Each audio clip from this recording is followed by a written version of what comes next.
భూమి మీద మొదటి నగరం, గాడ్ని బ్యాన్ చేసిన వరల్డ్ ఇది. ఆల్సో శంబాలాలో ఒక బిలీఫ్ ఉంది, భూమి మీద మొదటి నగరం అండ్ ఇప్పుడు ప్రపంచంలో ఆఖరి నగరం, ఆఖరి సిటీ. సో ఆ ఐడియాతోటి స్టార్ట్ చేశాం కల్కి స్క్రిప్ట్ని.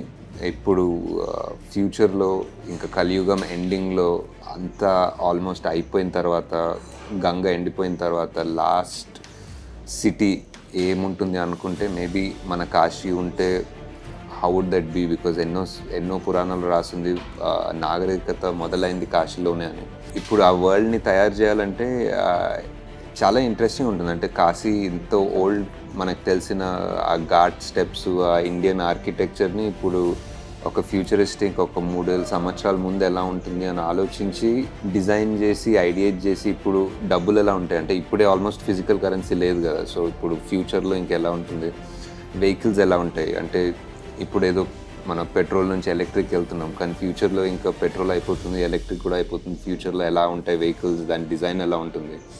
ఆల్రెడీ స్లీక్ స్టఫ్ అయిపోయింది, సో అది అయిపోయి నెక్స్ట్ ఇంకేదైనా వస్తుందా అంటే ఆల్మోస్ట్ ఇంకా వరల్డ్లో రిసోర్సెస్ ఇప్పుడు ఆల్రెడీ తయారు చేసిన స్టీల్ని రీసైకిల్ చేస్తాం టు బిల్డ్ థింగ్స్. సో అలాంటి థాట్ ప్రాసెస్లో కాశీని బిల్డ్ చేయడం మొదలుపెట్టాం. సో ఐ థింక్ కాశీని బిల్డ్ చేయడం was a very long process. Kashi పైన మీరు మేబీ ట్రైలర్లో చూసుంటారు, is one massive mega city kind of structure, ఒక పిరమిడ్ లాంటి స్ట్రక్చర్. దాన్ని మేము కాంప్లెక్స్ అంటాం. సో ఆ కాంప్లెక్స్ పైన ఈ భూమి మీద కింద ఏం లేదో nature, food, animals, everything is there. It's almost like ఒక రకమైన నోవాస్ ఆర్క్ అనుకోవచ్చు, ఒక రకమైన త్రిశంకు స్వర్గం అనుకోవచ్చు. It is Paradise on top. కింద కాశీలో ఎంత ఎక్స్ట్రీమ్ ఎండిపోయిన గంగ కనిపిస్తుందో పైన అంత ఎక్స్ట్రీమ్ ఆల్మోస్ట్ ఒక సముద్రం ఆకాశంలో కనిపిస్తుంది. మన కథలో, మన సినిమాలో ఇంకో మూడో వరల్డ్ కూడా ఉంది.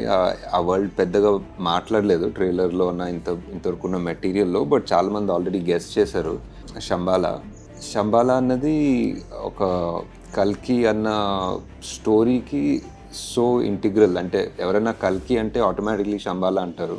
సో శంబాలా గురించి ఏమంటున్నాం అంటే ఈ మూడో వరల్డ్ ఇస్ ఈ కాంప్లెక్స్కి, కాశీకి సంబంధం లేకుండా ఒక థర్డ్ వరల్డ్. అండ్ ఆ వరల్డ్లో ఆల్మోస్ట్ ఉన్న వాళ్ళు ఐదర్ కాంప్లెక్స్ని ఎదిరిస్తున్నారో, కాంప్లెక్స్ చేసే పనులని ఛాలెంజ్ చేస్తున్నారో. అంటే one important thing to say is ఈ వరల్డ్లో there is no god, there is no idea of a god. And ఒక రకంగా గాడ్ని బ్యాన్ చేసిన వరల్డ్ ఇది, దేవుడిని బ్యాన్ చేసిన వరల్డ్. సో మన వరల్డ్లో ఒక మెయిన్ 3 వరల్డ్స్ ఆర్ దీస్.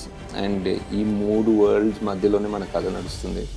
ఒక్కొక్క వరల్డ్కి ఒక్కొక్క kind of thought process and design చేసాము. లైక్ కాశీలో జనాలు ఒకలాగుంటారు, వాళ్ళ బట్టలు ఒకలాగుంటాయి. ఫర్ ఎగ్జాంపుల్ వాళ్ళ ఫుడ్ ఒకలాగుంటుంది, వాళ్ళు మనీ ట్రాన్స్ఫర్ చేసుకోవాలంటే ఒకలాగుంటుంది, వాళ్ళ వెపన్స్ ఒకలాగుంటాయి, వాళ్ళ వెహికల్స్ ఒకలాగుంటాయి.